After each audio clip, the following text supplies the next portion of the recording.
আসসালামু আলাইকুম। ঘরের এক কোণে নিজ হাতে তৈরি কিছু থাকলেই যেন সেই ঘরটা আরো বেশি আপন হয়ে ওঠে। আজকে আমি শেয়ার করব এমনই এক সহজ কিন্তু দারুণ সুন্দর একটি ওয়াল হ্যাঙ্গিং আইডিয়া। পুরোটাই হ্যান্ডমেড, ভালোবাসা দিয়ে তৈরি। অনেকেই ভাবেন ঘরের সাজে নিজের ছোঁয়া দিতে গেলে অনেক কষ্ট করতে হয়। আসলে তা না। কিছু কাগজ, পুঁথি, ফিতা, আঠা আর একটু ধৈর্য। এইটুকু থাকলেই তৈরি করা যায় এক চমৎকার ওয়াল ডেকোর। এই প্রজেক্টটা করতে গিয়ে আমি ভীষণ রিল্যাক্সড ফিল করেছি, আর যখন পুরোটা শেষ হলো অনেক আনন্দ হচ্ছিল।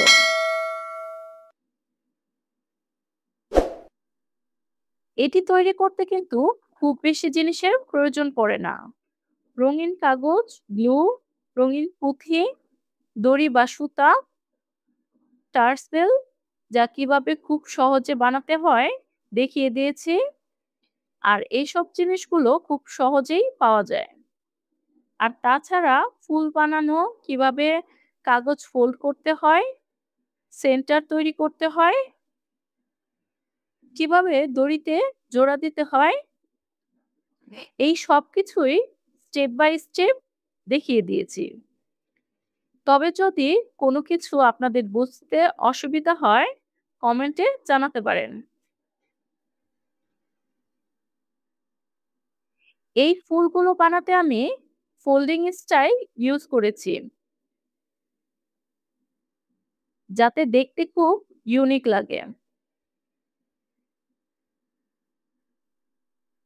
তারপর প্রতিটি অংশ সুন্দরভাবে গেঁথে নিয়েছি। এতে সময় কম লাগে, কিন্তু ফলাফল একেবারে মন ভোলানো। এই ওয়াল হ্যাঙ্গিং আপনি আপনার ঘরে, বাচ্চাদের ঘরে, বসার ঘরে বা দরজার পাশেও ঝুলিয়ে রাখতে পারেন। চাইলে উৎসবের সময় বিশেষ সাজ হিসাবেও ব্যবহার করতে পারেন।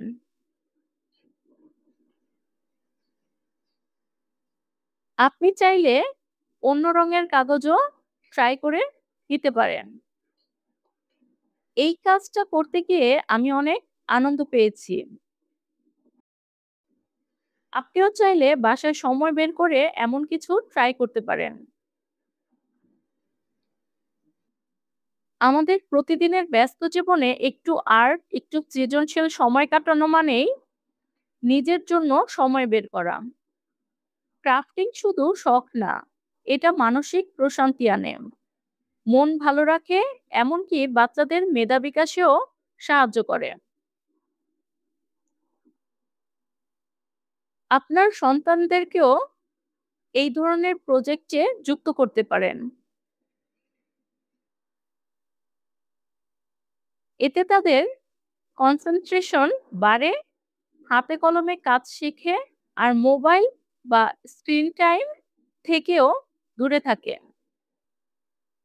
বর্তমান সময়ে আমাদের জীবন ক্রমেই হয়ে উঠেছে যান্ত্রিক, একঘেয়ে আর চাপযুক্ত।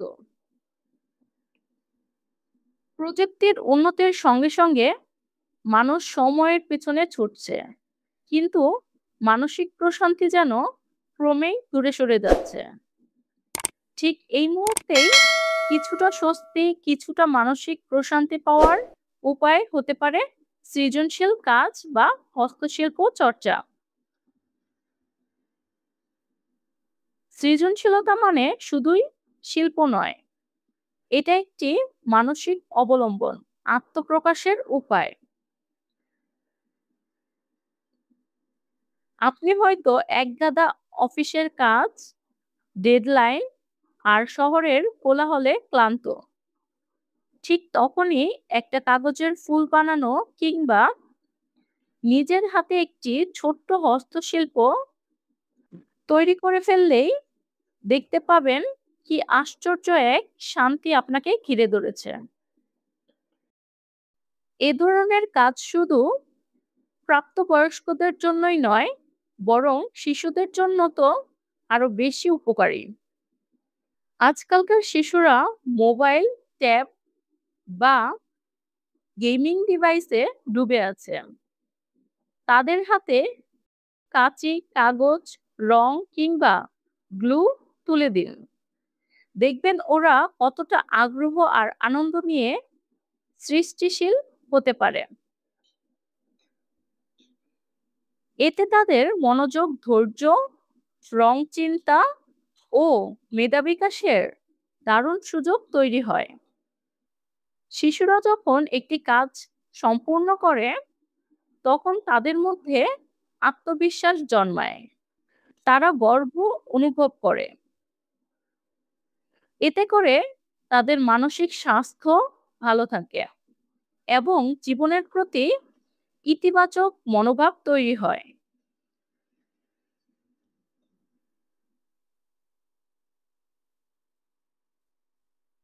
এ ধরনের ক্রাফটে পুরোনো কাগজ, বোতল, কাপড় বা ফেলে দেওয়ার উপকরণ ব্যবহার করা যায়। এতে পরিবেশ রক্ষা হয়, আবার সাশ্রয়ও হয়।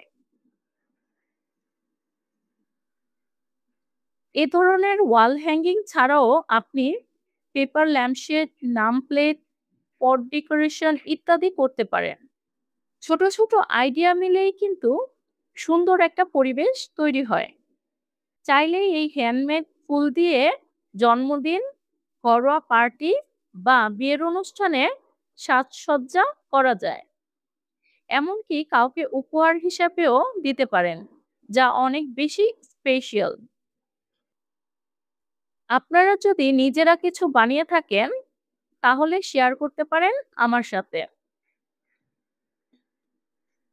আগামী ভিডিওতে আমি নিয়ে আসছি আরো একটি কাগজ দিয়ে তৈরি সহজ প্রজেক্ট,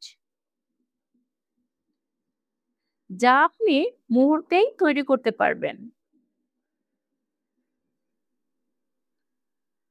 সবার আগে জানতে চাইলে এখনই ইউটিউব চ্যানেল সাবস্ক্রাইব করে বেল আইকনটি বাজিয়ে দিন, অথবা ফেসবুক পেজ ফলো দিয়ে সাথেই থাকুন সব সময়। ভিডিওটি যদি ভালো লেগে থাকে তাহলে একটা লাইক দিন, আর এমন আরো হ্যান্ডমেড আইডিয়া পেতে চোখ রাখুন রেজোন্যান্স ব্লগে।